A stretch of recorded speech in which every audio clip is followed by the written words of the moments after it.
A millionaire single dad asked Cashier why her hands were trembling. Her answer left him speechless. A cold November rain lashed Manhattan, neon lights bleeding across the car window. Behind the wheel, David Miller looked nothing like the tech billionaire the world imagined. No entourage, no flashy suit. Just a weary man in his 40s in a gray sweater driving his daughter to buy groceries. Beside him, Sophia, a 9-year-old girl with soft blonde hair and deep blue eyes, was playing with her small doll. She looked up at her father. "Daddy, can we buy some gummy bears tonight?" David smiled and nodded. Since losing his wife to cancer 3 years earlier, little moments like this had become sacred to him. He could sign billion-dollar contracts, but nothing mattered more than preserving Sophia's smile. They stopped at a large supermarket near the city center. Raindrops tapped on their coats as the two stepped inside. White lights from the ceiling shone down on nearly empty aisles. David pushed the cart, carefully selecting each item, while Sophia ran ahead, dropping boxes of cookies and candy into the basket. Everything seemed ordinary until they reached the checkout counter. Only one register was open at that late hour, where a young woman in a blue uniform stood behind the cash register. A small name tag on her chest read, Kelly Johnson. She couldn't have been more than 25, with delicate features that revealed exhaustion. Dark circles under her eyes, hastily tied hair, and most of all, her hands, trembling as she lifted each item to scan. David noticed right away. It wasn't the kind of trembling caused by cold or too much coffee. It was the shaking of a soul struggling not to fall apart. He had seen it before, during his wife's final months in the hospital. Sophia, with the innocent sensitivity of a child, tugged at her father's hand and whispered, "Daddy, why are her hands shaking?" The question echoed in the quiet supermarket, making Kelly freeze. She forced a faint, awkward smile, but her eyes couldn't hide the pain. David leaned slightly toward the checkout counter, his voice gentle but clear. "Are you all right?" Kelly flinched. For a moment, she prepared to give the automatic response every service worker knows. "Yes, I'm fine. Thank you for asking." But David's eyes filled with genuine concern, made her lips tremble. She lowered her gaze, trying to keep scanning the items. The scanner beeped steadily, but her hands shook more and more. At last her voice cracked into a hoarse whisper. "Tomorrow, I'm going to lose my daughter." Sophia's eyes went wide, her small hands clutching her father's shirt. David stayed calm, but his heart lurched. He gave a small nod, signaling Kelly to continue, not to be afraid. Kelly drew a deep breath, as if she hadn't been able to speak for a very long time. "My daughter, Emma, is only 4. I've tried everything, but it's never enough. I work the night shift here. My wages barely cover rent for a shabby room in Brooklyn. Last week, the landlord sent an eviction notice. And social services." Her voice broke. "They said she'd be better off in foster care." Tears fell, but Kelly kept talking, as if once the door to her pain had opened, it couldn't be shut. "I used to have a family. In college, I met my ex-husband, Mark. We fell in love, believed love would be enough to get us through anything. When I got pregnant, we decided to keep the baby. That first year we were happy, even though all we had was a tiny apartment and odd jobs." She stopped, gripping the edge of the counter. But then Mark changed. The financial pressure, the sleepless nights with a crying baby. He started disappearing for hours, then days. I found out he'd fallen into gambling. One morning I woke up and he was gone, leaving a scrawled note. "I'm sorry, I can't do this anymore." And over $30,000 in debt. David felt a slow burn of anger rise in his chest, but he stayed silent, letting Kelly speak. "I called my parents in Ohio, but they're drowning in illness and debt too. They love me, but they can't help. My siblings all have families of their own. No one dares take in a single mother with a child. I I sold everything of value. My ring, my laptop, my grandmother's jewelry. Still not enough. Her voice cracked. Last month, Emma caught pneumonia. The medicine was so expensive. I had to choose between her medication and the rent. I bought the medicine, and then the landlord began eviction proceedings. Someone at daycare reported to social services that Emma often came late, without warm clothes. I understand. They're worried about her, but they don't see that. I've been fighting every day just to keep her with me. Kelly bent over, her hands covering her face, sobbing. Tomorrow at 10 a.m., they'll come to take Emma away. I'm going to lose her, and I don't know what I'll have left to live for. The supermarket fell into silence. Sophia sat frozen, her young face wet with tears. David felt his entire heart tighten. He had lost the woman he loved, but Kelly's pain was even harsher. She was still alive, yet forced to watch her child torn from her arms. Kelly collapsed, her small shoulders trembling with every breath. Tears fell onto the wooden counter, quiet as the fragments of a heart about to shatter. David watched the scene and felt something awaken within him. A part of him wanted to turn away, like any other customer. Pay, take the bags, walk out, leaving this woman's tragedy behind. But another part, stronger, told him that if he did, he would carry the regret for the rest of his life. The supermarket manager, a middle-aged man with a scowling face, approached. His voice was harsh. "Miss Johnson, what are you doing? Customers are waiting. Hurry up." Startled, Kelly quickly reached for the next item to scan. But her trembling hand fumbled. A jar of tomato sauce slipped and shattered on the floor, red liquid spreading like a wound. Kelly dropped to her knees, frantically gathering the shards of glass with her bare hands. David didn't think twice. He knelt beside her, placing his warm hand over her trembling ones. "Stop. You'll hurt yourself." Kelly looked up, her tear-reddened eyes widening in surprise. In the dim light of the supermarket, David's calm yet resolute presence seemed like a shield protecting her. Sophia had already run to grab napkins from a nearby counter. Small as she was, her determined face resembled that of a tiny nurse. The sight left the few remaining customers silently watching.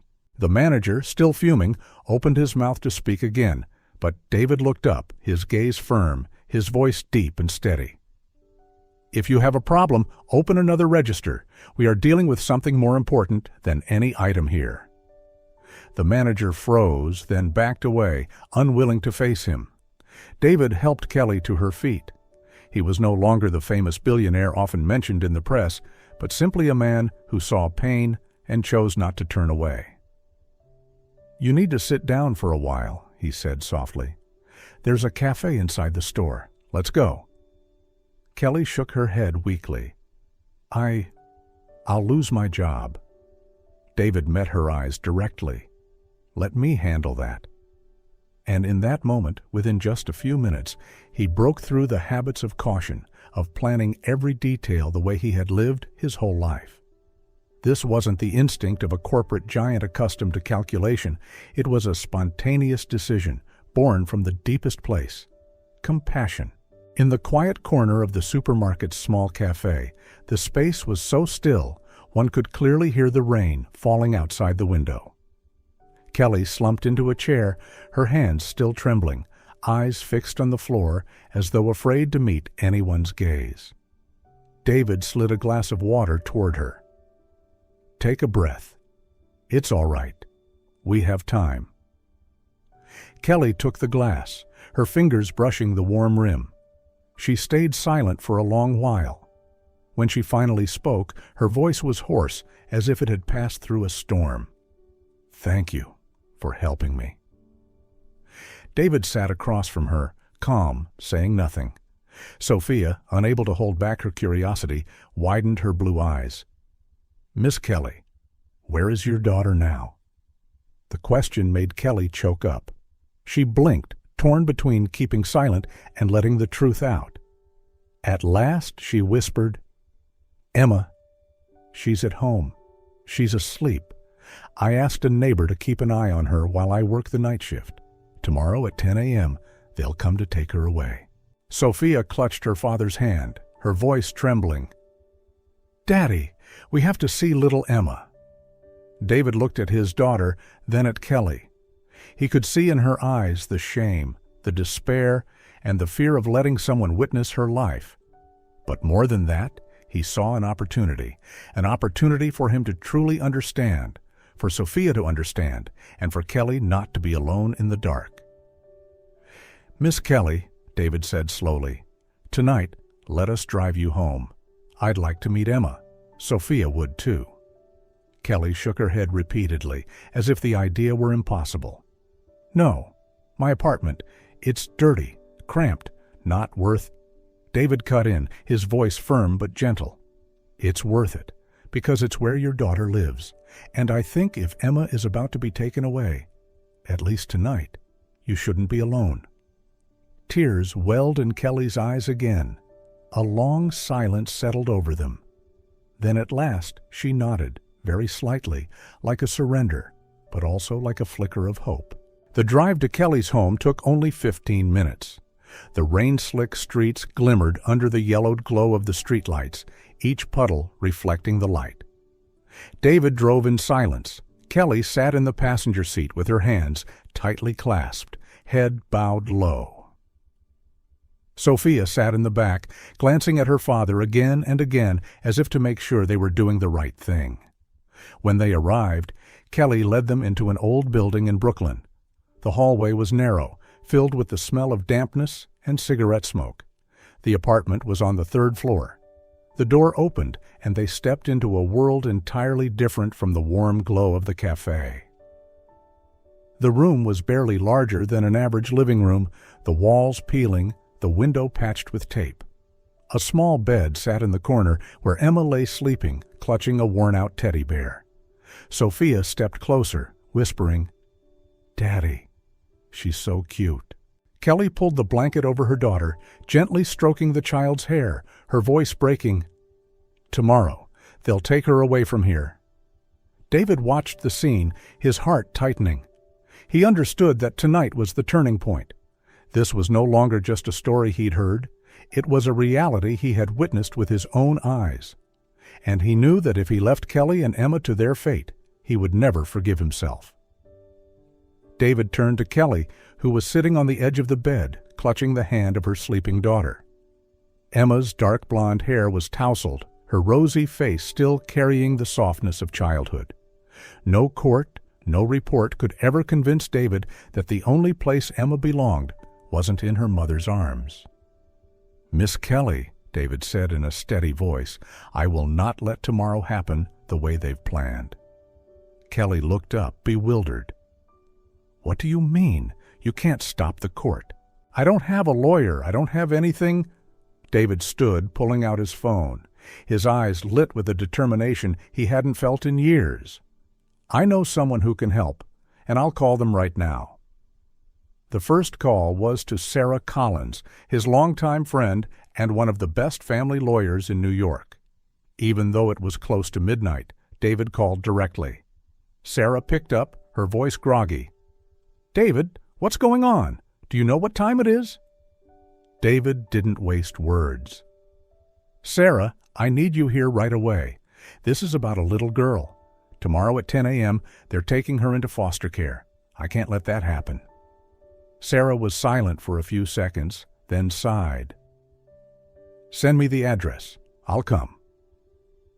The next call was to Michael Miller, David's brother, who owned dozens of buildings in Brooklyn and Manhattan. Michael answered with a voice half irritated, half concerned. "David, it's late." "What's so urgent you have to call now?" "Do you have any vacant apartments?" Immediately. "Yes, in Brooklyn. There's a 2-bedroom, newly renovated. But, no buts. I need a lease signed tonight for Kelly Johnson, a single mother.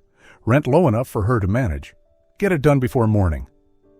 Michael paused, then softened his tone. "Fine, I'll take care of it. Little brother, this is the first time I've ever heard you sound this desperate." When David hung up, Kelly stared at him, her eyes a mixture of hope and fear. "Why?" Why would you do this for me? You don't even know me." David sat beside her, his gaze sincere. "Because no one deserves to lose their child just for being poor. I lost the person I loved most. I know what that feels like, and I won't let you go through this alone." Kelly covered her mouth with her hand as tears welled again. Sophia sat down beside her, whispering, "I told you, my dad can help." Half an hour later, Sarah arrived, still in a heavy coat, a briefcase in hand. She glanced around the apartment, then sat down and quickly asked Kelly for every document she had: the old lease, her supermarket employment papers, Emma's medical records. "We'll focus on the weakness in the social services decision," Sarah said firmly. "They've leaned too heavily on financial conditions and ignored the mother-daughter bond. If we prove that Emma is healthy, deeply attached to her mother, and now has stable housing, the chances of overturning this are high." At that moment, Michael called back, confirming the apartment was ready, with a lease set to be signed the next morning. David exhaled in relief.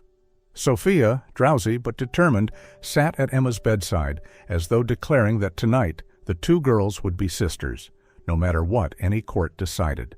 David looked around the damp little apartment, Kelly trembling, Sarah organizing papers, Michael's voice steady over the phone, Sophia clutching a teddy bear beside Emma. And he knew the wheel of fate had begun to turn. Dawn broke over New York, the sky gray, a light drizzle still falling. Kelly wore her old coat, clutching Emma tightly in her arms. The little girl held on to her worn teddy bear, her eyes wide but filled with complete trust in her mother. David stood beside them, his hand resting gently on Sophia's shoulder, while Sarah Collins walked ahead, a thick file of documents in her hands. Their footsteps echoed through the cold hallway of the Brooklyn family court. Inside the courtroom, a middle-aged female judge with neatly tied hair and a stern gaze presided. On the other side of the table, the social worker presented her case. "Your Honor, Ms. Johnson's current conditions are unsuitable for raising a child. The apartment is dilapidated. She has no stable income and no support network. By law, Emma must be placed in the foster care system to ensure her safety and future." Kelly lowered her head, her hand gripping tightly. Emma nestled closer into her mother's arms. Sarah rose, her voice clear, each word sharp with conviction. "Your Honor, the social services evaluation is gravely flawed. They have based their assessment solely on financial conditions, completely ignoring the most crucial factor, the bond between mother and child. Emma is healthy, developing normally, and has been cared for with devotion. Moreover, Ms. Johnson's circumstances have changed significantly within the last 12 hours. She laid out a stack of documents. A new lease agreement signed by Michael Miller, an employment verification letter from the supermarket, Emma's medical certificate issued by David's doctor, and a written pledge of community support, something Sophia called the Circle of Angels. The judge frowned, glancing at the thick stack. "These documents were just prepared?" Sarah answered firmly, without hesitation. "Yes, Your Honor, because it was only last night that Ms. Johnson received the help she needed. But what matters is this. She now has stable housing, secure employment, community support, and clear evidence of Emma's good health. This is not just a promise. This is tangible action." The atmosphere in the courtroom was taut, like a stretched string. The social worker protested, arguing the process lacked long-term proof. But then the judge cut her off, her eyes settling on Emma, the little girl sitting in her mother's lap. "Emma," the judge's tone softened, "where do you want to live? With whom?" The room fell silent. Emma pressed her lips together, then spoke in a clear, childlike voice. "I want to stay with Mommy, because Mommy loves me, even if we don't have pizza." A fragile smile broke across Kelly's face as tears streamed down. David placed his hand on Sophia's shoulder, his heart tightening at the simplicity and honesty of the words. The judge struck her gavel, her voice steady. After considering all factors, the court rules. Emma will remain with her mother. Ms. Johnson is granted 3 months to demonstrate long-term stability under periodic but non-intrusive supervision. The decision to place Emma in foster care is hereby suspended. Kelly collapsed, clutching her daughter, sobbing uncontrollably. Sarah allowed herself a quiet, relieved smile. Sophia's eyes brimmed with tears as well. David watched the scene, his heart ablaze. After that dinner, David and Kelly were no longer two strangers, forced to share a responsibility, but gradually became true friends. David often stopped by, sometimes bringing Emma a few comic books, sometimes taking Sophia along so the two girls could study together. Each time, Kelly would prepare a simple meal, and they would gather around the table like a family. The feelings between them didn't explode dramatically like in the movies, but came from the simplest, most ordinary moments. One winter evening, when the snow began to fall heavily, David stood out on the balcony, helping Kelly cover the window with a thick sheet of plastic.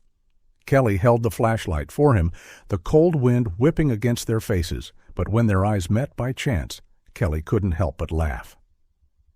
"You really can't stay still, can you, Mr. Billionaire?"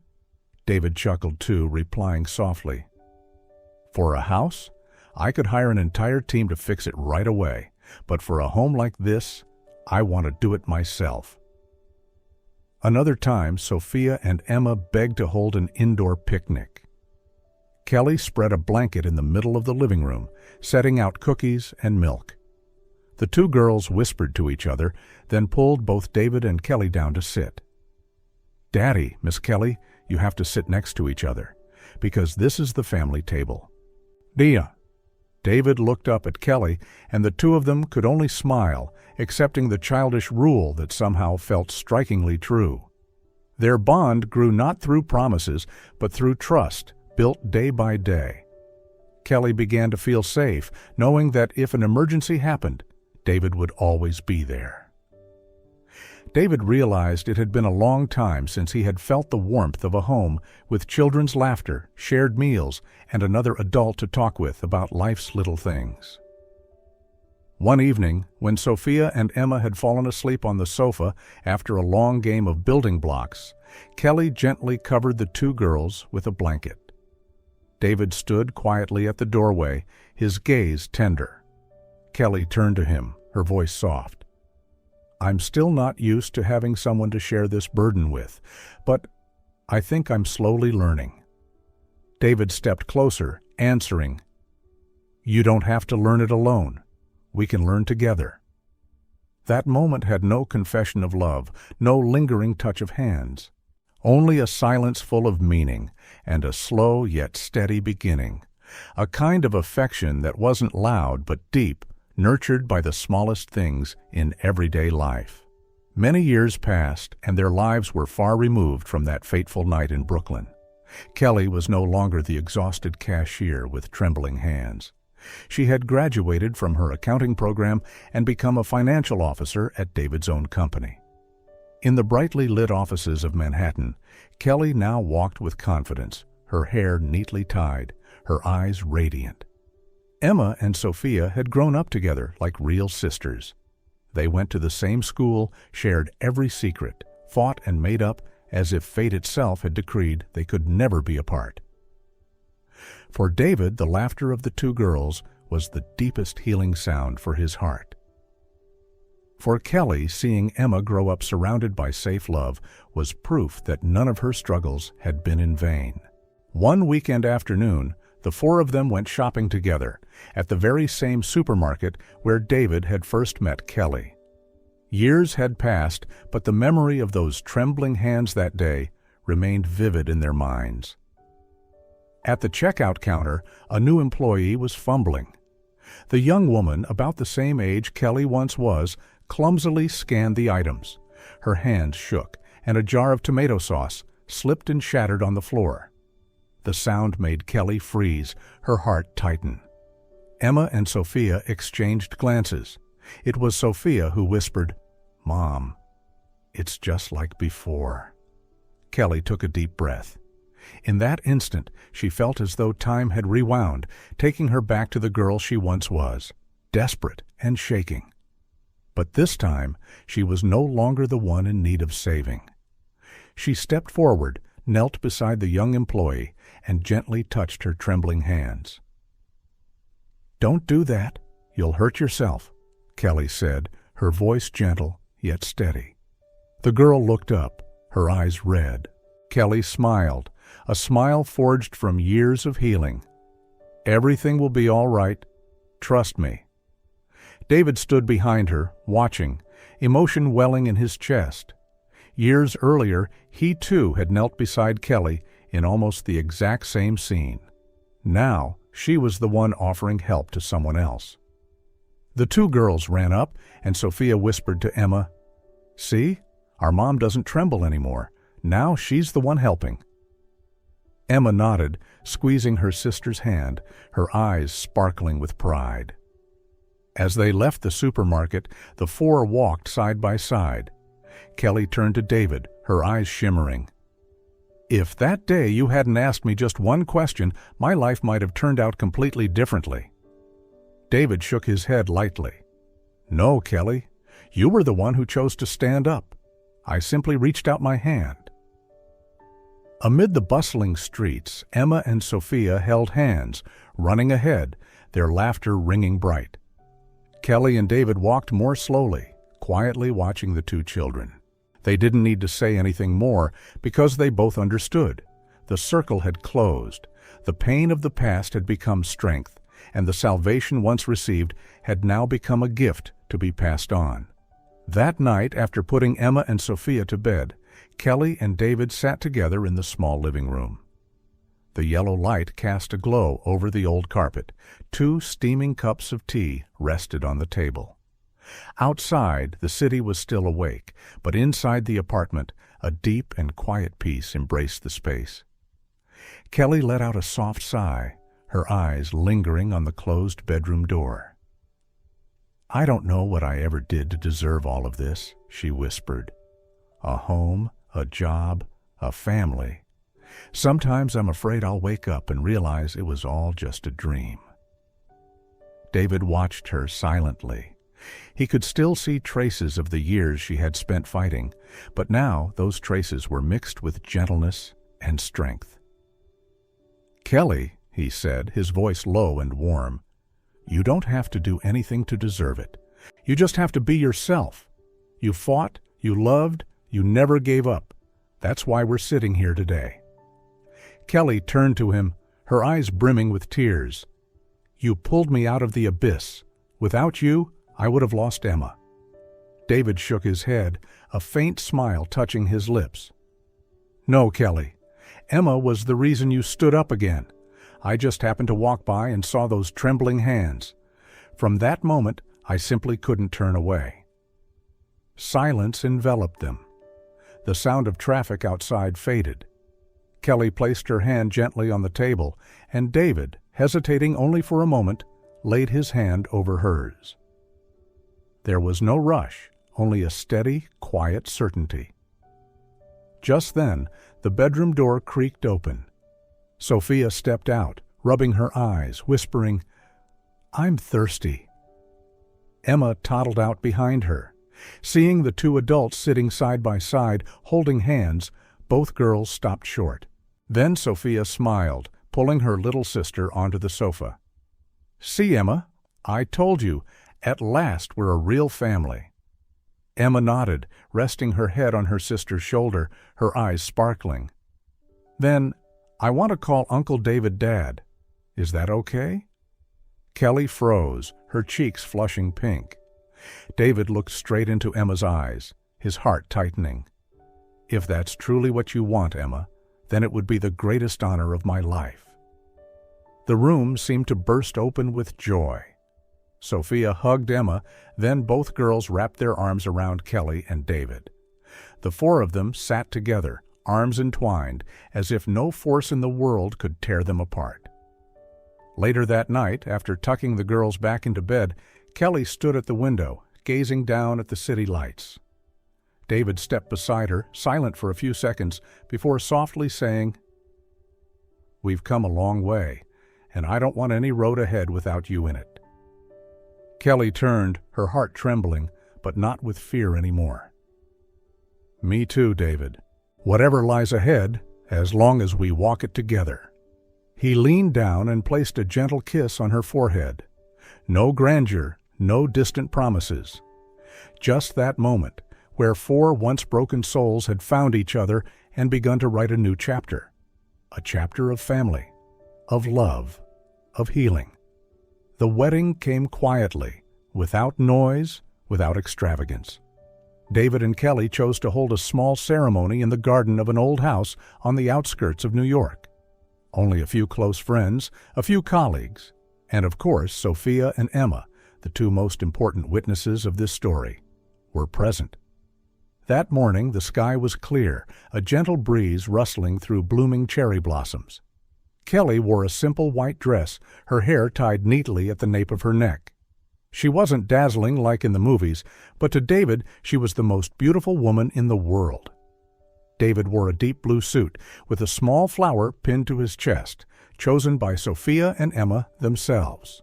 As Kelly walked toward him, he couldn't take his eyes off her, as if all the years of sorrow had existed only to lead to this moment. The ceremony unfolded in warmth. When the officiant asked if they vowed to walk the journey together, neither hesitated before answering yes with steady voices. But it was the speeches from the two little girls that moved everyone to tears. Sophia held the microphone, her voice trembling but determined. "I once wished for a little sister, and then Emma came. Now I don't just have a sister, I have an entire new family."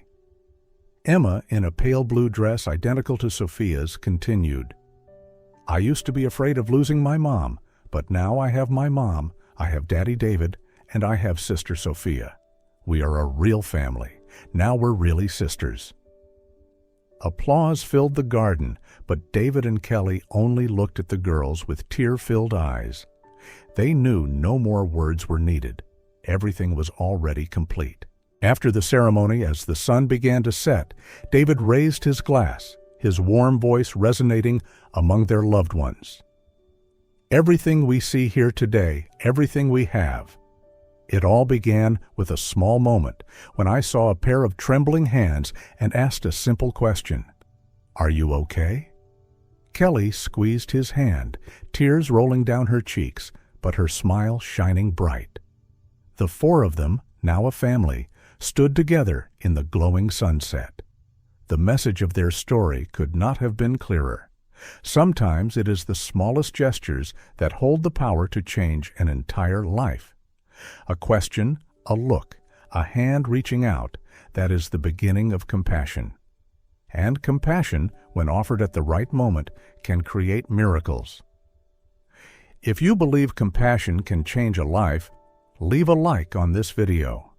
Don't forget to subscribe so you won't miss the next stories, reminders that even the smallest kindness can heal and bring hearts together.